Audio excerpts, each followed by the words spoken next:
All right, our next speaker will be talking about springs protection efforts in pilot projects being developed by FDEP and the water management districts.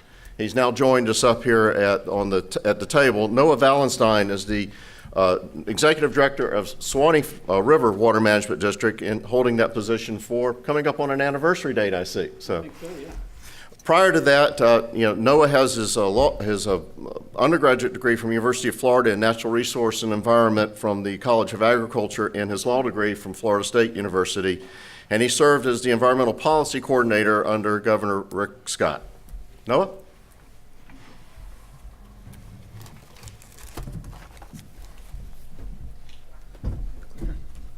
Good afternoon, and thank you again for inviting me down today, and I appreciate being part of this event. Actually, is there a way I can turn so I don't get totally lost? Thank you, Brian.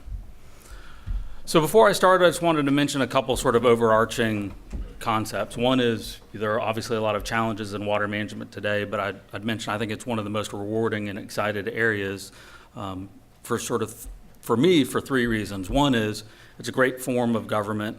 We've got an appointed board. They come from the various geographical areas within our district. I think it's a really accessible form of government. I mean, so many times you'll have, especially with federal entities, a difficult time if you have a challenge finding the person to work with in broaching that issue with government. I feel like with water management districts, you always have a governing board member who likely works in your industry, is living in your same area. You can approach the staff, you can approach a board member, and I think it's a great model for government. Two, especially in Suwannee River Water Management District, we're largely a rural area with agriculture driving our economy. And it's great to work with an industry that's truly a partner in pushing the district almost as much as the district is pushing the industry. There's been such a significant increase in technology in the way we're treating nutrients, the way we're managing water in the last 5 years. It's a really exciting time to work in this industry. And again, it's great to work with such a strong partner. And lastly, I'll mention, since Ann's here, it's wonderful coming into a district that had such a great director before and really set up and started some wonderful programs and made tremendous progress. I can say I was at a groundbreaking today for a project that Ann worked on at the district that's basically helped us decrease the consumptive use permit for the Potash Corporation by 20 million gallons a day of groundwater, transitioning them to surface water use for part of their permit. And so significant benefit for water quantity in our area. And so again, before I move on, the other thing I wanted to mention is just the idea that I think we're really in a significant time for change in water use and how we're managing our water. Is if you look back, especially for our district, 6 years ago, we didn't have a single cross-boundary MFL established. Today we've got the first cross-boundary MFL established protecting Ichetucknee and Santa Fe. The legislature, as Brian had mentioned, hadn't established the water policy yet. We now have direction from the legislature for the establishment of a list of outstanding Florida springs, and we will, almost a year from today, or actually in less than a year from today, have established MFLs protecting every one of those outstanding Florida springs, or giving us the roadmap for recovery. And lastly, we went from pretty much zero in funding to do great cost share programs with agriculture and urban areas for springs restoration and protection. We went from about zero to $50 million recurring in just that short period of time.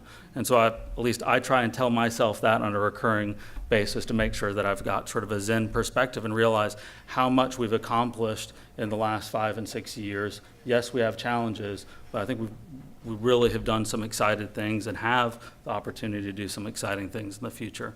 And so what I'm going to try and breeze through quickly is first just a brief snapshot of what we've been doing from leadership and at the district before for our cost share program, and then some exciting opportunities we have now, again, with that commitment from Governor Scott and the legislature for $50 million recurring for, and again, emphasis on the recurring is a really exciting element for springs restoration and protection.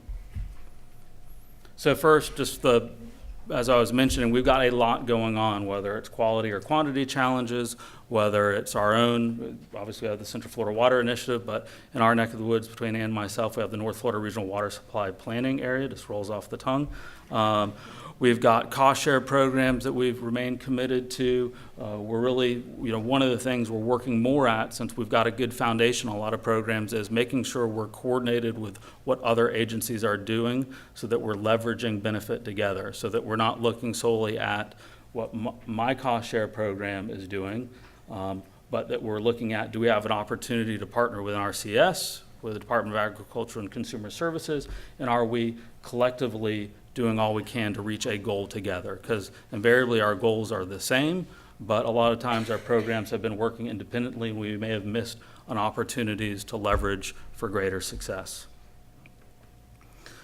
Again, this is what I was mentioning for MFLs. We've got a real rigorous and challenging schedule set up for, apologize for a little part on the bottom, but to set up for setting MFLs. We're setting for all our outstanding Florida springs by July 1st, 2017 by legislation, and then we're working up on a few other water bodies after that.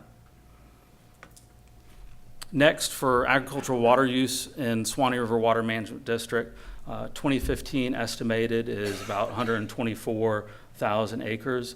We stand out pretty significantly when you look at that estimate for 40 years from now.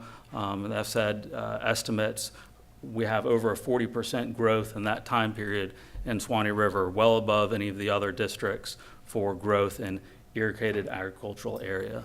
And so it's something we want to make sure that we're setting ourselves up with programs today that allow us to tell a story about growth in the agricultural economy, being able to meet that need for water use, but at the same time being able to protect our environment, so that we believe hand in hand we can see increased gross revenue for our agricultural operations while also seeing increase in water conservation.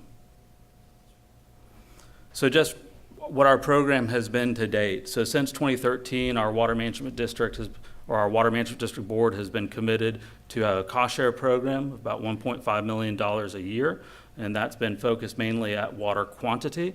We've also had some grants from the Department of Environmental Protection to work in large part with our dairy industry to work on nutrient management. One of the exciting things here, I'll mention just the tremendous progress we've seen in the industry in our area. So something that used to be thought of as a waste product and sort of the difficulty of managing it, we're now seeing a lot of interest in the expansion of dairy lagoons, looking to be able to keep that product for a longer period of time, depending on weather events, and then being able to manage its use, put it out in the field more effectively. So actually looking at it as a resource. I think that's a tremendous story to tell. The other thing we've done just recently, just a couple months ago, our board approved a change to our current cost share program to increase the percentage. We're now matching up to 75%, and we have for most of our issues a larger total threshold that you can meet for per farm. And when we're looking at what other water management districts were doing, what our federal partners were doing, we realized we're sort of a little bit behind the game. A lot of our cost shares were offering 50% match as opposed to 75% match. Believe it or not, folks weren't lining up for that as quickly as one would think. I think we've had some board members who said, yeah, well, no, of course, I waited for the NRCS program or waited for DAX program, I get 75% there. And so now we're glad to say I think we're competing, and this is key, again, as I was mentioning, to make sure that we're working effectively and sort of uniformly with our partners, because we really think that's where we'll see the benefit. Next is sort of where do we go beyond our current program, and that's what we're really excited. This year we received a few new grants from the state. First is a continuation of our partnership with dairies in the area, and so that's $1.5 million for nutrient management for dairies, one of the items I mentioned. Another is $1 million for innovative technology. We've begun to do some pilot programs on denitrification walls and sort of pump and treat technology within our district. We feel like that has the possibility to really move the ball a little further and more quickly, and so that's something we wanted to invest in.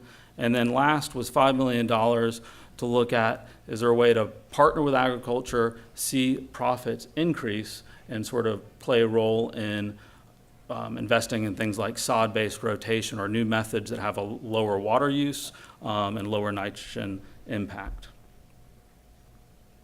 And so with that particular program, which I think is probably the largest or newest thing we have, we're focused on 3 areas. The reason we focused on those, we were looking for 3 spring sheds where we had continuous monitoring at the spring. They were either outstanding Florida spring or had a particular nutrient problem we wanted to look at. And also we felt like if we gave ourselves a defined area, it would help us with the challenge of how many resources can we put towards it? How well can we do at collaborating with other agencies, and what can we get from that? We're really excited about the programs we have. We know they're having an impact, but we wanted to make sure we did it in an area where we could really measure that impact and tell the story of what agriculture is doing. So the first is Ichetucknee Springs, and the yellow is the subset that we're focused on for this pilot program, so working with landowners within this. This is a more urban area of the 3. It's got mainly row crops in it, not as much dairy. And so that's the first area. The second is Fanning Springs, also a large watershed. This has a larger mix of both large ag, small ag, some animal. We've also done a significant amount of work in this area on septic tank conversion. And then lastly, Convict Springs, which is a much smaller watershed, was not listed on the outstanding Florida springs, but had a particularly high level of nitrate, above the human health or above the drinking water standard. And we felt like with a smaller spring shed, we wanted to see how much progress we could make there. And this again is a slightly different mix of agriculture. It's got a few larger farms, mainly small, some animal, and mainly row crop. And so the goal was, knowing that we have continuous monitoring here, if we put all these programs together, offering innovative technology, offering incentives to go from current use to either silviculture, changing your crop type, changing into sod-based rotation on a voluntary basis, and with the intent to see both an increase in revenue for that farm and also bettering, sort of lowering in water use and bettering in nutrient management. The last thing I wanted to mention was groundwater treatment and innovative technology. We've got a few pilot projects now that are doing both just a standard denitrification wall with the water passing through some type of media as wood chip, or there's some others that folks are looking at now, or a pump and treat where you're actually pumping the superficial aquifer, putting it through a treatment technology like that, and then putting it back through a rib or some other means. And with that, I will open up for questions. Any questions for Noah? I have one. So the Ichetucknee region is the one where you're more urban. Are you going to be able to? Urban for Suwannee River. Well, yes, I understand that. So is there an ability for you to figure out the urban impact versus the farmer impact? You know where I'm going? So if the farmers are doing their best, and your readings are still coming in high, is there some program in place that will address the homeowners that may be contributing to that? Right, so yes. I think the more we do like this where we can measure, I think the thing I would like to be able to do is clearly tell the success of these programs. We know it's one of the most cost-efficient ways, partnering with agriculture, to conserve water in our district. We know we've got a significant chance for things such as soil moisture probes to better control nutrients and tell that story. So I think what we will end up out of this is sort of test case scenarios where you can say very clearly, here's what we accomplished, and then say, what's the result for that water body? Where else do we look? It's also not meant to be a singling out of agriculture as the issue. This is an agricultural program. We have a rivers cost share program that's working on more urban areas, working on, as I mentioned, in Fanning Springs, we've had a significant investment in septic tank conversion there. So I think it probably sounds a little more one-sided because I'm talking about our ag-specific program. I think one of the things, it may be our fault for talking about it that way, but water conservation is water conservation, and we need to invest in urban areas too. I'd like you to tell the success story about ag so that we get the better so they get the better press from it. You know where I'm headed here? Absolutely. I think the world needs to know we're doing our part, and everybody needs to step up to the plate. And we're not telling that story, so we need some kind of avenue, either through some website thing with a little video saying, here's the program, here's what it, here's what it achieved, and try to get that, positive press back up. Either that or it goes through FDAX and we put it on their, water regs website or something. So, but my only comment on that would be, I think as a governmental entity, it's our responsibility in order to have productive conversations with the public is to provide good, sound, technical information and frame it in a manner that encourages productive conversation. Yeah. And so one of those things I think is what we should be doing. Water conservation, we talk about an ag cost share. It's really ag's commitment to water conservation. No different and actually in large part more effective in our area than some of the urban uses. And to sort of talk about it holistically and make sure we're encouraging productive, positive conversations. Thank you, Noah. Appreciate it.